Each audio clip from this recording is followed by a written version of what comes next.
Today is day 14 of the 16 days of activism against gender based violence. For the past 13 to 14 days, we've been sharing videos on the causes of violence against women and how to prevent violence against women. And today I want to talk about support for victims, which is very important in this fight. Support for victims of violence. First of all, let's talk about safety. I'm not aware of any shelter where women who are in danger can run to for them, to protect themselves while they get their lives together. I'm not aware because last week, just last week, was it last week or 2 weeks ago? We read about a woman who was brutally beaten by her husband and thrown out with her baby in the night, assuming that she was such a bad person. What about the innocent child? She was sleeping on the street in the night when some good Samaritans found her and helped her, even though she finally decided that she wanted to go back to the man. But that's a different story. So I'm not aware of any house or any shelter where these women can run to for help, for safety until they can get their lives together. I'm not also aware of any helplines that they can call, emergency helplines that they can call where they can get results immediately. The one I know, I do not want to mention the agency. The number doesn't go through or nobody ever picks up. What is going on? The system is so inefficient. No shelter, no helpline whatsoever. I'm aware of a woman in Calabar, was it last year or 2 years ago? Her husband cut off her hand, and the police started playing politics with that case. I stopped following up because I wanted to protect my mental health. Because what if I listen to the gist to the end and I find out that this woman did not get justice? No help, no safety. The police are supposed to provide safety. They are playing politics. It's very exhausting. And then what about safety from human beings like you and I on social media?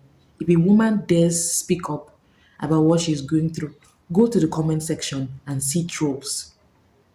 So these women, they are not safe at home.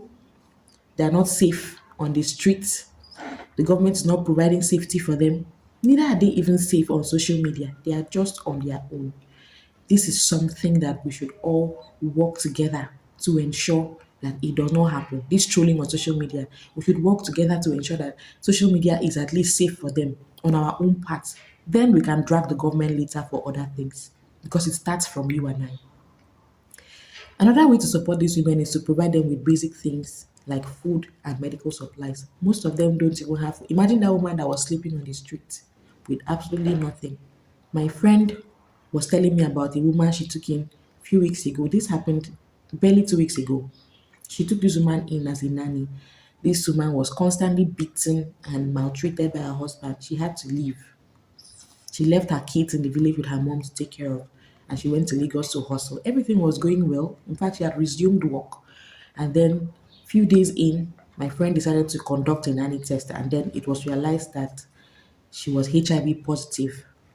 My friend did what she could for her, but she had to send her away because she has a toddler, and things happen. For her own safety, guess where she is? She's in church. She lives in a church because she has nowhere to go. She doesn't have money. She doesn't have a job. So whatever the church can give her to eat, they give her. What if the government had where these women could run to for these basic medical supplies? It would make the whole work very easy. Because even in church, it's not completely safe for her. Anything can happen. We need to do more for them. Another thing I want to talk about is financial support. If you ask most of these women, they actually want to leave, but they don't have money. They don't have jobs. They don't have businesses they are running. In fact, most abusers don't even make sure that these women are so powerless that they don't have one kobo of their own and they know why they're doing it. So that they have nowhere to run to.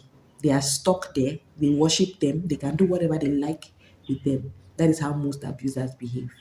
If the government can invest in this, provide safety for them, provide them with food and medical supplies, and then maybe train them, empower them, or give them jobs, it will go a long way to support them. And then finally, therapy. This is one aspect we're not even ready for this conversation. We don't take these things seriously here. Most of these women are moving around so broken, they don't even realize that they are traumatized. Some of them now find abuse interesting. Maybe they consider it love, like the Stockholm syndrome, where hostages develop a bond with their captors. The woman I talked about earlier, that she was beaten up and thrown out of the house with her baby in the night by her husband. When she was taken back home, she said she wants to stay because she loves him. What love is that? Someone almost killed you. Someone put you in harm's way with your child, who happens to be his own child too, and you say you love him. Most victims of abuse have now considered abuse to be love. If, in fact, when they eventually leave that relationship, if they meet another man who doesn't hit them, who doesn't treat them badly, they think it's abnormal. They think it's not love, and it's unfortunate. So therapy is one aspect we need to invest in so that we can support these victims. Safety for the victims, providing their basic needs like food and medical supplies, financial support, and therapy.